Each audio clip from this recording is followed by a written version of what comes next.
Hi, and welcome to this episode of John's Motorcycle Rescue and Review.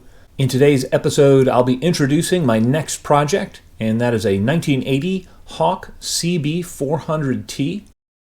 I was recently at the Potomac Vintage Riders motorcycle show and swap meet in York, Pennsylvania, and this was one of the bikes at the show. After I purchased the Hawk, my friend Bryan was kind enough to load it up in his truck and take it to his house until I could pick that up after the show. While I was at Bryan's house, I took a look at some of the bikes in his collection. He's got a very cool collection of neat bikes. One of the standouts in his collection is this purple 1973 Kawasaki H2 750 Triple. This is just a beautiful bike, and it's one of the legendary two-stroke triples that Kawasaki produced in the early 70s. Last fall, this bike took first place in the Leesport Classic Motorcycle Show and Swap Meet. Another cool bike in the collection is an early 80s KZ1000 LTD with a sidecar rig. It's done in the camo green. That's just a neat project. Bryan is currently working on this bike for a friend. It's a second generation CB750 chopper, and it's just kind of a cool motorcycle. Bryan has several projects that are ongoing currently. Two of these are the Kawasaki GPZ 1100s. One is a 1982 and one is a 1983. The green bike especially is very heavily modified. It's got a big block motor in it. It has been converted to carburetors instead of the fuel injection. These are flat slide carbs. It's also been converted to a hydraulic clutch, and there are very few parts on this bike that have not been modified, updated, lightened, strengthened, or otherwise improved. This one's going to be a really fearsome performer when it's completed. Once the green bike is complete, the red bike will be worked on, and both of these bikes should just turn out really beautifully. I just thought you guys would appreciate some of these classic Kawasaki's that Bryan has in the garage currently. All right, time for the walk around on the Honda CB400T Hawk. Today I have my new project, and it's fresh out of the truck here, and this is a 1980 Honda Hawk 400. And I just wanted to show you guys the starting point of the next project here. If we look up close, we can see there is some oxidation on the motor here. It's not terrible, and a lot of this will clean up, and I may have to just polish out these cases to get them to look really nice. If we look at the front fender here, we can see it's got a little bit of surface rust. That will honestly clean up pretty nice as well.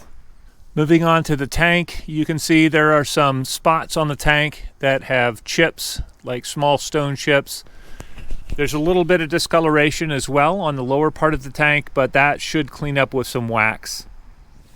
There are some scuffs and scratches on the tail section of the bike. The seat itself looks pretty good.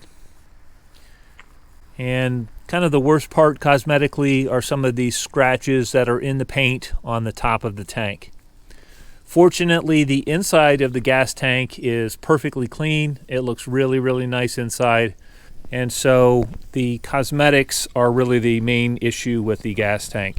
So I'll touch those up and see how that turns out. I think I can get the tank to look pretty good. If we look up here, we can see the bike needs new handle grips. That's not a big deal. There is a little bit of paint flaking off around the lower part of the brake master cylinder. I'll go ahead and repaint that. The mileage on the bike is 3,837 miles, so very low mileage for the year. The instruments actually look very nice. They just need cleaned up a little bit. The handlebar looks nice. All of the switchgear looks good. Coming down on this side of the bike, the chrome on the bike will actually clean up really nice, I think, overall. And again, the engine covers do have some oxidation, and they'll probably need to be pulled off and polished out. I plan on rebuilding the carbs, getting in there, cleaning them out, making sure those are spotless inside. If we move back, the side covers look good on the bike. The shocks themselves need a little bit of cleanup, a little bit of steel wool and wax, and that's going to turn out really, really nice. The tires themselves don't look too bad. I will inspect those very thoroughly before putting the bike on the road.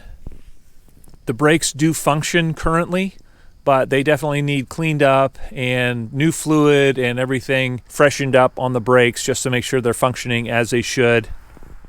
I really like the styling on this bike. I think it looks like a miniature CB900F or CB750F. And this is my favorite of the early air-cooled Hawk series of motorcycles, styling-wise. And I'm really excited to get this bike cleaned up and serviced and up and running and out on the road. I'll keep you guys updated on the progress that I make on this project as things go along. As you can see, there's snow on the ground still. It's pretty cold out, and it's not really a great time to be working on the bikes. But once this bike is up and running and up to spec, I'll be doing some video reviews of it and some comparison videos, and we'll see what it's like to ride and drive out on the open road. All right, that's it for this update. I hope you found this video entertaining and informative, and until next time, enjoy the ride.